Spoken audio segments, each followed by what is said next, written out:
आलू आधारी में हम लोग पढ़े हैं कि बेबी को तातूस के घर काम मिल गया है। तातूस उसके बच्चों के पढ़ने के लिए बगल के स्कूल में, अपने घर के पास ही स्कूल में बात कर दिए हैं। अब उसके बच्चे पढ़ने लगे हैं और वो अपने बच्चों को साथ में लाने और ले आने लगी है आगे।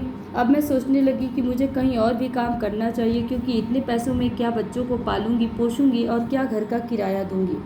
मैंने साहब से कहा कि यदि उन्हें पता चले कि किसी को काम करने वाले की ज़रूरत है तो मुझे बताएं। उन्होंने कहा कि आसपास पता कर वह मुझे बताएंगे, लेकिन मुझे अब कहीं काम ढूंढने नहीं जाना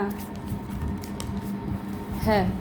फिर भी मुझे अपना यह घर तो छोड़ना ही होगा। यह सोचकर मैं अपने दादा लोगों के आसपास ही घर ढूंढने लगी। घर मिल भी गया। उसी दिन पुराना घर छोड़ मैं उसमें चली आई। इस घर का भाड़ा तो 500 रुपये ही था, लेकिन टट्टी पेशाब के लिए बाहर जाना होता था। मैंने सोचा जब इसी तरह रह रहे हैं तो मैं क्यों न रह सकूं। वहाँ भी लोग मेरे बारे में कुछ जानने की चेष्टा करते, मुझे लेकर तरह तरह की बातें करते। कोई मुझसे अच्छा व्यवहार करता, कोई नहीं। कोई मुझे अच्छी सलाह देता, कोई मुझे देख दबी जबान से कुछ कहने लगता। इन सब बातों में मुझे कुछ लेना देना नहीं था। मैं सवेरे उठकर बच्चों को खिला पिलाकर रेडी करती और घर में ताला लगाकर उनके साथ निकल पड़ती। मैं एक ही कोठी में काम करते कैसे अपना काम चलाऊंगी और कैसे घर का किराया दूंगी, इस बात को लेकर लोग आपस में खूब बातें करते।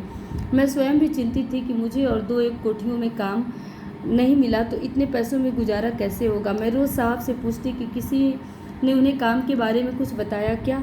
वह मेरा प्रश्न और कोई बात कर टाल देते, लेकिन उन्हें देखकर मुझे लगता जैसे वह नहीं चाहते कि मैं कहीं और भी काम करूं। शायद वह सोचते रहे हों कि मुझसे वह सब नहीं होगा, जो और होगा भी तो उसके बच्चों की पढ़ाई लिखाई ठीक से नहीं चल पाएगी। शायद इसलिए उन्होंने एक दिन हठात मुझसे पूछा, बेबी महीने में तुम्हारा कितना खर्चा हो जाता है। शर्म से मैं कुछ नहीं बोली और उन्होंने भी दोबारा नहीं पूछा। मुझे सवेरे जल्दी उठकर बिना कुछ खाए पिए काम पर आना पड़ता था। खाना वाना बनाकर मैं घर जाती और वहीं सब काम वहाँ जाकर करती। साहब कहते कुछ नहीं, लेकिन कभी कभी ऐसा कुछ कर बैठते जिससे मैं जान जाती कि उनके मन में मेरे लिए माया है। सवेरे उनके यहाँ जाने पर कभी देखती कि वह बर्तन पोंछ रहे हैं तो कभी उन्हें झाड़ू लेकर जाले ढूंढते देखती। मैं पूछती कि उन्हें यह सब करने की क्या दरकार है तो वह इधर उधर का कोई बहाना बनाकर बात को टाल देते। उनके यहाँ काम करने में मुझे बहुत सुख मिलता है। वहाँ कोई भी मेरे काम को लेकर कुछ नहीं कहता, कोई यह तक नहीं देखता कि मैं कुछ कर भी रही हूँ या नहीं। मुझे सवेरे देखते ही साहब का चेहरा खिल उठता, लेकिन वह बोलते कुछ भी नहीं। वह जिस तरह से मुझे देखते उससे मुझे लगता जैसे सोच रहे हों कि इस बेचारी को किस अपराध के पीछे अपना घर परिवार छोड़ बच्चों के साथ यहाँ अकेले रहने को बाध्य होना पड़ा। उन्हें तब तक जितना मैं जान सकी थी उससे मुझे लगता कि कहीं मुझे दुख न पहुँचे, इस डर से वह मुझसे इस तरह की कोई बात नहीं करते। वह कुछ कहना शुरू करते फिर अचानक चुप हो जाते। कुछ दिनों बाद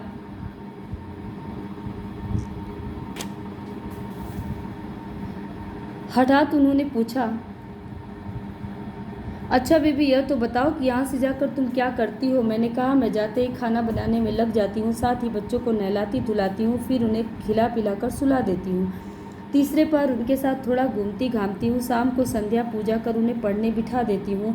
रात में फिर उन्हें खिलाना पिलाना सुलाना, सवेरे जल्दी से जल्दी यहाँ के लिए निकल पड़ना। बस यही है मेरे सारे दिन का काम। वह बोले अच्छा, फिर जो तुम और काम ढूंढ रही हो उसके लिए तुम्हें समय कहाँ से मिलेगा।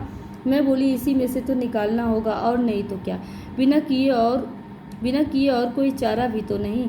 इस पर उन्होंने कहा, देखो यदि मैं तुम्हारी कुछ मदद कर दूँ तब तो तुम कहीं और काम नहीं करोगी ना। उनकी बात सुन मैं सोचने लगी, वह मेरा कितना ख्याल रखते हैं, कितना मुझे चाहते हैं। उन्होंने फिर पूछा, क्यों क्या हुआ, तुमने कुछ बताया नहीं, क्या सोच रही हो।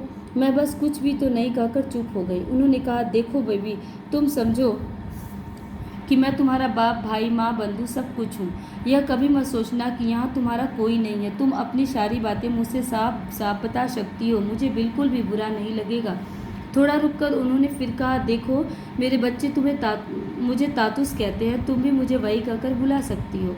उस दिन से मैं उन्हें तातुस कहने लगी। मैं तातुस कहकर उन्हें बुलाती तो वह बहुत खुश होते और कहते, तुम मेरी लड़की जैसी हो, इस घर की लड़की हो, कभी यह मत सोचना कि तुम पराई हो। वहाँ कोई भी मेरे साथ पराया जैसा व्यवहार नहीं करता। तातुस के 3 लड़के थे। उस समय तक मैंने एक ही को देखा था, वह उनका सबसे छोटा लड़का था। उसके मुंह में जैसे जबान ही नहीं थी। मैं किचन में भी काम कर रही होती तब भी चाय बनाने के लिए मुझसे न कह वह स्वयं अपनी चाय बना लेता। उसकी आदत ही थी कम बोलने की। मुझसे तो क्या, वह किसी से भी ज़्यादा बात नहीं करता था। तातुस ने एक दिन बताया कि उनका बड़ा लड़का आ रहा है। उन्होंने कहा, मेरा बड़ा लड़का माने तुम्हारा बड़ा भाई। तातुस की इस तरह की बातें सुन मुझे बहुत अच्छा लगता। मैं सोचती कि सचमुच ही वह मुझे बहुत चाहते हैं। ये अब तक हम लोगों ने पढ़ा है कि बेबी को तातुस के घर में काम मिल गया है। वो अपना किराए का मकान बदल के दूसरी जगह रहने लगी है। अपने सारे कामों का दिनचर्या वो बता रही है, कैसे काम करती है। तातुस ने उसको बोल दिया है कि यदि मैं तुम्हारी तनख्वाह बढ़ा दूँ तो तुम कहीं और काम करने नहीं जाओगी ना। साथ ही में उन्होंने ये बताया है कि तुम मुझे तातुस कह सकती हो, क्योंकि मेरे बच्चे मुझे तातुस कहते हैं। तातुस मतलब पिता। फिर इसके बाद उन्होंने बताया है कि मेरा बड़ा लड़का आ रहा है, अर्थात तुम्हारा बड़ा भाई। आगे कल पढ़ते हैं।